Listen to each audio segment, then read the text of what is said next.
Hey guys, welcome back to Auto Repair guys. Thank you guys for watching and subscribing to the channel. Today will be super helpful video guys if you have any vehicle, any car with variable timing solenoids, also known as Vvt Solenoid.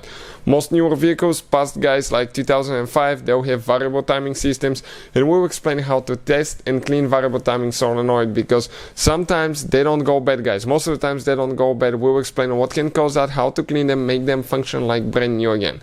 Now, another thing guys, let me tell you something about us. If you need to buy any parts, tools for your car, even if you need to buy Vvt solenoids, check out the link in the description of the video below and you can see where we get all the tools and parts from for a really good price and quick shipping as well. In addition, every single car we get at the garage, we try to make at least 200 to 300 free repair videos. Why we do that? Simply because our mission at the shop is to save you as much money as we can. All we need guys in return, please subscribe to the channel, like the video, that way we can keep providing this free information to you. So let's explain specifically, okay, what we have here and how we are going to fix that solenoid now. So this is guys the solenoid. This is the Vvt variable timing solenoid. It has multiple holes, you can see passages. What it does, it opens and closes, it sends engine oil to different channels, channels in the camshaft sprocket, the one that actually advances or retards the timing of your car. In most newer vehicles you have two of them, some will have one, but most newer ones we have two, one for the intake camshaft, one for the exhaust. Diesel, gasoline engines, all of them will have them. We'll explain how to test it now, how to clean it, but also guys there is something else, okay. Yeah, there are a few things that can give you guys actually the idea that you have a bad variable timing solenoid, and that could not be the case, so make sure you stand till the end. So we are getting guys the solenoid now, all the things that we are going to need, that we are going to talk about.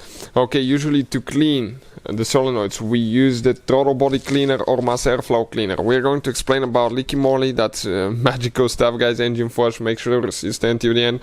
We'll need some engine oil, we'll need the solenoid, okay, right here we'll need a car battery, or you can use a 9-volt battery guys. Just a 9-volt battery can activate them as well. The solenoid on the back side has two wires, you can see, and they doesn't matter which one is positive or negative, you can practically switch those, but it's very important not to touch the two of them together when you have a power supply, because you will immediately burn your solenoid, and at that point you will need to just go ahead, okay, and replace it. Okay, let me turn the light on because I forgot, so that can make things a little bit better.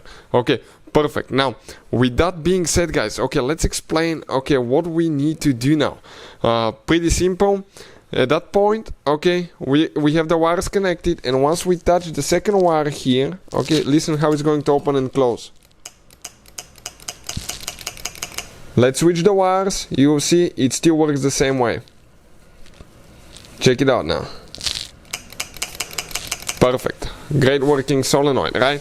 Now, if it's not opening and closing, it's burnt. Now, doesn't mean that it's a good solenoid guys. It's opening, it's closing, but it may have a lot of build-up on the inside. You need to get the cleaner, you need to circulate it, open and close, okay, and clean it at the same time. Okay, check it out now. Spray, you can keep it closed, then open, spray again, so it goes through different passages. Clean the filters, clean all the filters guys. You have multiple filters on those. Clean on the front, clean on the side.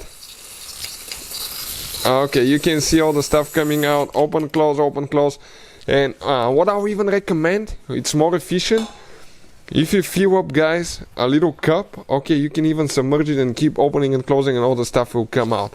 Now listen how louder that solenoid will be. Listen now. Way better, right? Now we need to get engine oil guys, and we use that leaky moly. It's actually green, but it's the best oil that we've used guys. And let me tell you something, if you fill up a cup, like a coffee cup, and submerge the solenoid up to the seal and keep opening and closing it, it will clean it even more and lubricate it better. Or you can just go and pour some on it as well through the holes. But if you have a cup, put it in a cup guys, submerge it, opening and close it, that will clean it so much better even, and more stuff will come out. And you can see how responsive that solenoid is. Definitely great solenoid guys, that's taken care. Now if you still have a code, okay, for solenoids, you may have a mechanical problem in your engine, such as bad bad camshaft gear, variable timing gear, but what I recommend, always try the leaky moly engine flush. Nothing sponsored here, guys, but it saved us quite a few expensive repairs on BMWs recently, and we used it on a Porsche Cayenne. That thing is amazing. What it does, you flush, before an oil change, you put that thing on. It has instructions. We have a video that explains how to use it, and you run it for a certain amount of time. It cleans everything that's dirty inside your engine, that you have oil buildup, carbon buildup, all that stuff, and it can fix so many problems. So I'll put the link to the video and where you can get one from as well if you want to try that one. It's really good, and I'll definitely, guys, recommend it. So hopefully the video will be helpful. Thank you for watching, and see you next time.